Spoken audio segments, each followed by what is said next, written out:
நெல்லை மாவட்டத்தில் புகழ்பெற்ற காரையாறு சொரிமுத்து ஐயனார் கோவிலில் ஆடி அமாவாசை திருவிழா வெகு விமரிசையாக நடைபெற்று வருகிறது. கோவிலை சுற்றி 1500 குடில்கள் அமைக்கப்பட்டுள்ள நிலையில் பல்லாயிரக்கணக்கான பக்தர்கள் கோவிலில் முகாமிட்டுள்ளனர். கடும் சோதனைக்கு பின்னர் வனத்துறையினர் பக்தர்களை அனுமதித்தனர். நெல்லை மாவட்டம் பாபநாசம் அருகே மேற்கு தொடர்ச்சி மலையில் உள்ள புகழ்பெற்ற சொரிமுத்து ஐயனார் கோவிலில் ஆண்டுதோறும் ஆடி அமாவாசை திருவிழா விமரிசையாக கொண்டாடப்படும். வனப்பகுதியில் தாமிரபரணி ஆற்றின் குறுக்கே அமைந்துள்ள இக்கோவிலில் தென்காசி, நெல்லை மாவட்டங்களில் இருந்து பல்லாயிரம் மக்கள் தங்கியிருந்து திருவிழாவை காண்பார்கள். அந்த வகையில் இந்த ஆண்டு ஆடி அமாவாசை திருவிழா விமரிசையாக நடைபெற்று வருகிறது. பக்தர்களுக்காக கோவில் சார்பில் சுமார் 1500 குடில்கள் அமைக்கப்பட்டுள்ளது. அதில் குடும்பத்தோடு தங்கியிருந்து பொதுமக்கள் திருவிழாவை கண்டு வருகின்றனர். இங்குள்ள சங்கிலி பூதத்தார் சன்னதி முன்பு சுவாமி ஆடுபவர்கள் சங்கிலியால் உடம்பில் அடித்துக் கொள்வதும் இரவில் பூக்குழி இறங்குவதும் சிகர நிகழ்ச்சியாக இருந்து வருகிறது.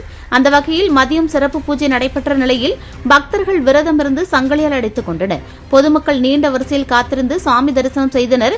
பொங்கல் வைத்தும் வழிபட்டனர். முன்னதாக பக்தர்களின் உடைமைகளை சோதனை செய்து பிளாஸ்டிக் போன்ற தீங்கு விளைவிக்கும் பொருட்கள் எடுத்து செல்லப்படுகிறதா என ஆய்வு செய்து பிளாஸ்டிக் பொருட்களை பறிமுதல் செய்தனர். பல்வேறு பகுதிகளில் இருந்து 200 சிறப்பு பேருந்துகள் இயக்கப்பட்டு வருகின்றன. வனத்துறை சார்பில் ஆண்டுதோறும் கட்டுப்பாடுகள் அதிகரிக்கப்பட்டு வருகிறது. ஆரம்பத்தில் 7 நாட்கள் வரை பக்தர்கள் குடிலில் தங்கிய நிலையில் தற்போது 3 நாட்கள் மட்டுமே தங்க அனுமதி வழங்கப்படுகிறது.